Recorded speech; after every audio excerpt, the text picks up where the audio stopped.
இப்போது புதிய அணி நாங்கள் அமைப்போம், மெகா கூட்டணி அமைப்போம்ன்ற நம்பிக்கையோடு காத்திருக்கிறார். இப்போ விசிகாவில் ஏதேனும் ஒரு சலனம்னாலும் ஜெயக்குமார் சொல்கிறது எங்கள் அணிக்கு நாங்கள் சொன்னது நடக்கும், மெகா கூட்டணி அப்படின்றப்ப அது திமுக அதிமுக மெகா கூட்டணி அப்படி இருக்காது. இது ஏதோ பஞ்சதந்திர கதை மாதிரியாக பழம் விழுன்னு நினச்சிட்டு நிறைய எதிர்பார்த்த மாதிரியாக அவர்களுக்கு ஆக வாய்ப்பு அதிகமாக இருக்குது.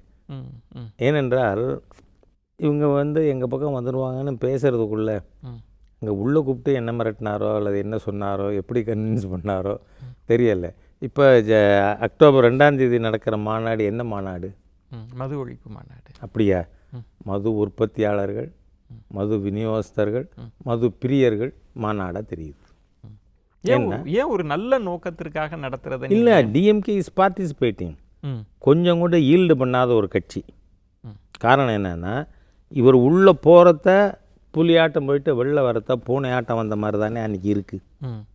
அதாவது இதில் திமுக பிரதிநிதிகள் கலந்துப்பாங்களாம். தென் எட் அனதர் அவர்களோட கூட்டணி கட்சி மாநாடா, ஒரு இஷ்யூக்கான மாநாடா இல்லை. எப்போ டிஎம்கே எங்களுடைய பிரதிநிதி கலந்துப்பாங்கன்னு சொன்னாங்களோ இட் லூசஸ் இட்ஸ் இம்பார்ட்டன்ஸ். ப்ரொஹிபிஷனுக்கான மாநாடு இல்லை. ஏன்னா சார், திராவிட முன்னேற்ற கழக தலைவர்கள் சாராயம் உற்பத்தி பண்ணி அரசாங்கத்துக்கு வித்துன்னு இருக்காங்களா இல்லையா? அது ஒரு விமர்சனம் இருக்காங்க. சரி, அவங்கள கூட்டின்னு வந்து நீங்கள் மேடையில் உட்காந்து வச்சு மது ஒழிப்பு மாநாடா? இல்லை, அவங்க என்ன, இஸ் இட் நாட் ஃபார்சிக்கல்? இல்லை, அந்த கோரிக்கையே உங்களுக்கு தான் வைக்க போகிறாங்க. மத்திய அரசுக்கு தேசிய அளவில் கொண்டு வந்து பாருங்க. மது என்ன சப்ஜெக்ட், எதில் இருக்குது? ஸ்டேட் சப்ஜெக்டில். State subject. அப்போ ஸ்டேட் சப்ஜெக்ட் அதை கேட்கறதுக்கு வீரம் இல்லை, என்னவோ நீங்கள் சென்டர் கேட்டுருப்பீங்களா? இல்லை, யாரை ஏமாத்துற? இல்லை, தேசிய அளவில் கொண்டு வந்தா தானே. இப்போ பிஜேபி ஆட்சி நடக்கிற குஜராத்லேயோ அல்லது என்டிஏ ஆட்சி நடக்கிற பீகார்லேயோ இல்லை அவங்க உங்களையெல்லாம் கேட்கல, இல்லை நாடு முழுக்க கொண்டு வந்தா தான் சொல்லலை, இல்லை கொண்டு வாங்கங்கிற. ஆனால் பிரச்சனை என்னென்னா, அங்கே கள்ளச்சாராயம் பெருசாக இருக்குன்றாங்க, கள்ளச்சாராய சாவுகள் இருக்குன்றாங்க. சரிங்க, கள்ளச்சாராய சாவு இருக்கோ இல்லையோ. நீங்கள் ஒரு உதாரணம் சொல்கிறேன்னா, மத்திய விவசாயத்துறை அமைச்சர், முன்னாள் மத்திய பிரதேசத்தின் முதலமைச்சர், 18 ஆண்டுகள் முதலமைச்சராக இருந்தவர் திரு சிவராஜ் சிங் சௌஹான். இங்கே தமிழ்நாட்டில் சாராய வருமானம் 48,700 கோடின்னொடனே ஷாக் ஆகிட்டார். ஏன்னா தமிழ்நாட்டுக்கு ஈக்குவலாக பாப்புலேஷன் இருக்கிற மத்திய பிரதேஷ், அங்கே இதன் மூலமாக வர்ற லிக்கர் எக்ஸைஸ் மூலமாக வர்ற வருமானம் 13,000 கோடி.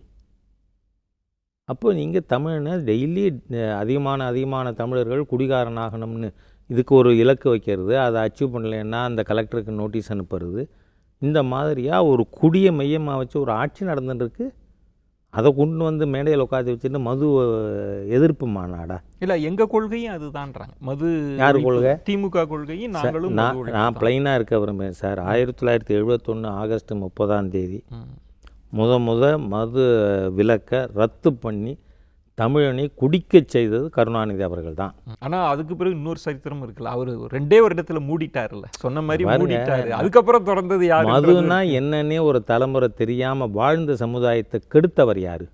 ஒரு தலைமுறை மதுன்னா என்னன்னு தெரியாது வளர்ந்துருக்கு, அதை கெடுக்க வேண்டாம்.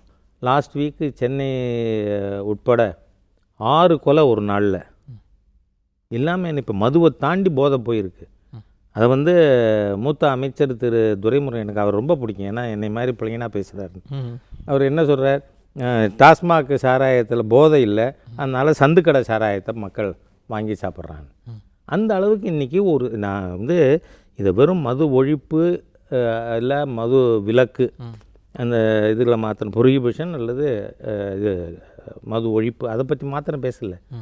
முழு தமிழ் அடுத்த தலைமுறை முழுசாக நாசமாக போயிடும். தமிழ் தலைமுறை இவங்கெல்லாம் என்ன தமிழனுக்காக இருக்கிற கட்சி கேட்குறாங்க. இதை யோசிங்க. இப்போ திரு கலைஞர் கருணாநிதி அவர்கள் இருந்தபோது கற்பூரம் இருக்குது, நாலாபுறமும் நெருப்பு சுற்றி இருக்கிறப்ப கற்பூரம் எப்படி பாதுகாப்பாக இருக்கும்? எப்படி குஜராத் பாதுகாப்பாக இருக்குது? எப்படி இப்போ கள்ளச்சாராயம் குஜராத் கள்ளச்சாராய சாவு உங்களுக்கு டெய்லி வந்துட்டுருக்கா? இல்லை, நம்ம பேப்பரில் எப்போயாவது வருது. அதை ஒரு காரணமாக வச்சு இருக்க வேண்டிய அவசியம் இல்லை. இப்போ நீங்கள் இந்த காசோடு பேசுனதுனால என்ன சொல்கிறாங்க அப்படின்னா, மத்திய அரசு ஒரு தேசிய கொள்கை மது இல்லை அப்படின்ற ஒரு கொள்கை எடுத்து இப்போ போதைப் பொருள் அப்படின்னு பேசுகிறீங்க, அதானி துறைமுகத்துல குஜராத்தில் கைப்பற்றப்படுது, துறைமுகம் அவரோட இதெல்லாம் பேச மாட்டாங்க. இல்லை துறைமுகம் அதானி கட்டினதுன்னு சொன்னால் அதில் வர்றது அதானி வியாபாரம் பண்ணுறாரா? என்ன பேச்சு இது?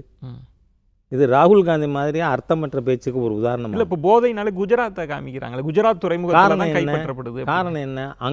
அங்கே இருக்கிறத கண்டுபிடிக்கிறாங்க, அரெஸ்ட் பண்ணுறாங்க, நடவடிக்கை எடுக்கிறாங்க. இங்கே தமிழ்நாட்டில் ஒன்றும் இல்லைங்க, தீவிரவாதிகளுக்கு எதிராக நடவடிக்கை கூட என்ஐஏ வந்தால் தான் எடுக்க முடியும். Tamil Nadu police totally ineffective. அது ப்ரொஹிபிஷன் ஃப்ரண்ட்டாக இருக்கட்டும் அல்லது டெரரிஸ்ட் ஃப்ரண்ட்டாக இருக்கட்டும். இப்போ நேற்றுக்கு சிவகங்கையில் 3 கொலை. இங்கே எல்லா கொலைகளும் நீங்கள் பார்த்தீங்கன்னா அது மதுவோட போதையோட இன்ஃப்ளூயன்ஸ். இப்போ வந்து மதுங்கிறதுக்கு மேலே தாண்டி அது கஞ்சாக்கு மேலே கெட்டமின் இப்படி மாறி போய் மிக அதிகமாக ராட்சச போதை வேணும் எனக்கு அப்படின்னு நினைக்கிற மாதிரி ஒரு தமிழ் சமுதாயமே கட்டுன்னு தமிழ் இனத்துக்காக இருக்கிற ஒரு கட்சி இருக்கிறதுக்கான தலைவர்கள்னு நான் ஏற்றுக்கவே மாட்டேன். தமிழ் இனத்தை அழிக்கிற ஒரு சக்தி உண்டுன்னா அது இன்னைக்கு ஆளுங்கட்சி. ஒரு தேசிய பிரச்சனையை நீங்கள் தமிழ்நாடு திமுகன்னு சுருக்குறீங்களா?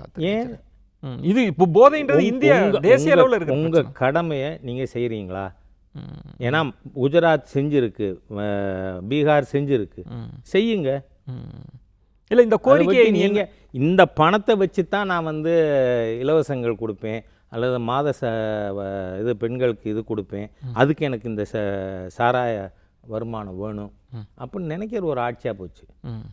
அதாவது இவங்களுக்கு லாங் விஷனோ அடுத்த தலைமுறை பற்றிய கவலையோ இல்லாத ஒரு கூட்டம் இன்னைக்கு தலைமையில் இருக்குது தமிழ்நாட்டில். இது வருந்த இல்லை, இப்போ அதுதான் அது ஒரு தொடக்க புள்ளியாக விசிக்க ஒரு மது ஒழிப்பு மாநாடு, அதில் திமுக கூப்பிட்டுருக்கக்கூடாது.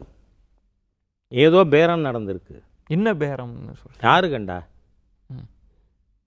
அழைப்பு கொடுத்து கதவை சாத்தின்னு பேசினதில் என்ன தெரியும்?